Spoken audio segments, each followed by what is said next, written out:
Assalamualaikum warahmatullahi wabarakatuh. Kembali lagi bersama saya Fajar di Akademi Sofia. Kali ini sahabat-sahabat subscriber, kita akan membahas mengenai fungsi dari pendidikan.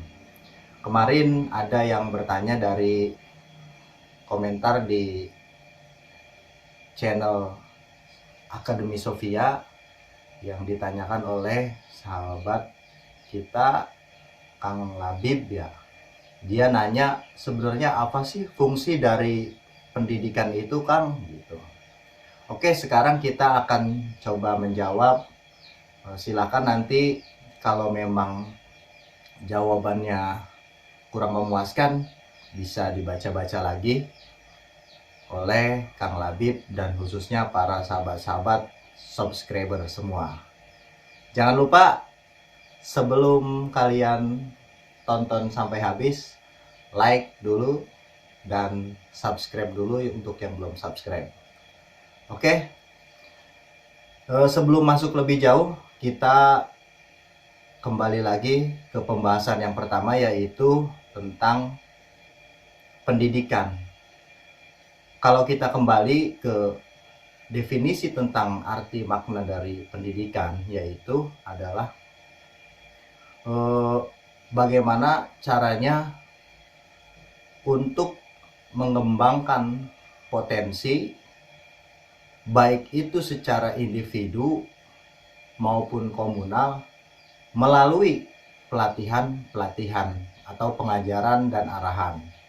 Nah, arti tadi itu sebetulnya berhubungan dengan nanti fungsi dari pendidikan. Saya membaginya ada 3. Yang pertama, fungsi pendidikan secara individual. Nah, fungsi pendidikan secara individual ini penting, sahabat-sahabat sekalian. Kenapa penting? Karena nanti dia berhubungan dengan kecakapan hidup kita secara individu. Jadi, pertama fungsi secara individual itu adalah melatih bakat, melatih minat, melatih kemampuan untuk bisa hidup. Nah, untuk bisa hidup ini contohnya apa? Contohnya adalah sahabat-sahabat mungkin yang pernah sekolah di sekolah kejuruan. Nah, sekolah kejuruan ini adalah salah satunya untuk melatih potensi dalam proses pendidikannya, bertujuan untuk agar si peserta didik ini nanti setelah keluar dia bisa mempunyai kemampuan-kemampuan untuk bertahan hidup. Nah, untuk bertahan hidup ini artinya apa? Untuk pencarian ekonomi. Itu pun disesuaikan dengan kondisi lingkungan, kondisi daerahnya, kondisi negaranya. Kalau kecakapan hidup mungkin di daerah yang pertanian, sudah pasti di sana lebih condong bagaimana caranya mengarahkan para peserta didik yang memang dalam proses pendidikan, artinya dalam hal ini sekolah, itu mengarahkan bagaimana caranya si anak ini secara individu nanti ketika dewasa dia akan mampu bertahan hidup di daerah pertanian. Maka dari itulah di SMK itu sebetulnya ada juga yang yang membuka jurusan pertanian. Itu untuk kondisi alam yang di pertanian.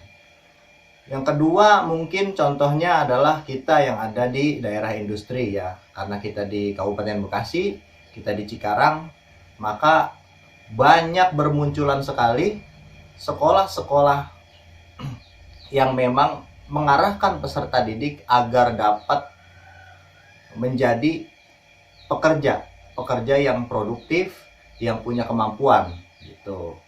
Nah, itulah salah satu fungsi individual untuk bagaimana caranya kita bertahan hidup. Yang kedua, fungsi komunal. Nah, fungsi komunal ini adalah contoh. Kita artikan dulu komunal itu apa? Komunal ini adalah suatu satu golongan masyarakat atau satu golongan manusia-manusia yang hidup berdasarkan nilai-nilai tertentu. Nah, kita mengetahui mungkin banyak dari organisasi-organisasi juga yang bermunculan. Nah, ini yang dimaksud dengan komunal. Jadi secara komunitas, misal di Indonesia ini ada organisasi besar, contoh ada Nahdlatul Ulama. Ketika Nahdlatul Ulama mendidik para warganya, itu akan pasti mempunyai fungsi untuk melestarikan nilai-nilai budaya, nilai-nilai komunal, nilai-nilai komunitas yang memang ada di dalam organisasi tersebut. Gitu. Jadi itu fungsi komunal. Untuk apa fungsinya? Untuk melestarikan nilai-nilai yang dipegang si komunitas itu sendiri. Nah, jadi dari generasi ke generasi secara komunal nanti akan diwariskan secara terus-menerus. Nah, ini juga nanti berhubungan dengan kebudayaan. Kebudayaan ini nanti juga melalui proses pendidikan meskipun tidak hanya dengan sekolah ya. Jadi masyarakat adat contohnya, mungkin mereka tidak ada sekolah formal. Masyarakat Baduy tidak ada sekolah formal. Tetapi mereka dalam proses kehidupannya tentu mengarahkan bagaimana generasi-generasi selanjutnya mewarisi nilai-nilai dan norma-norma yang memang dianut si komunitas si komunitas Baduy tadi gitu. Atau si komunitas organisasi tadi, misalnya Nahdlatul Ulama. Atau mungkin juga sahabat-sahabat mungkin ada yang pernah meneliti di organisasi-organisasi lain yang itu juga bagaimana bertujuan untuk mendidik generasinya supaya sesuai dengan tata nilai yang ada di dalam organisasinya. Nah, itu dia contoh dari pendidikan secara komunal. Fungsinya, fungsi komunal tadi ya. Yang ketiga, fungsi dari warga negara.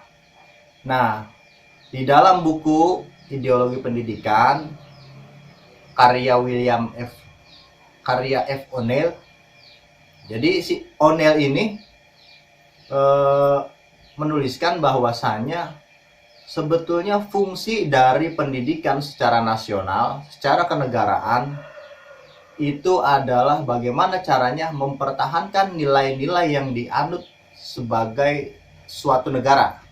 Contoh, di negara kita, negara Indonesia, kita menganut falsafah atau Weltanschauung atau way of life dari negara kita, yaitu Pancasila. Nah, Pancasila inilah yang kemudian menjadi fundamental, norma yang fundamental.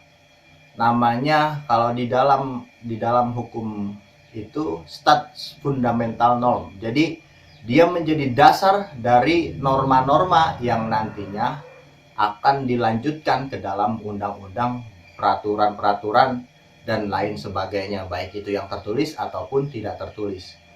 Kalian bisa bisa membuka kembali mungkin Pancasila dengan 5 panca itu, dengan panca nilai-nilai yang 5 itu, ketuhanan yang Maha Esa dan seterusnya.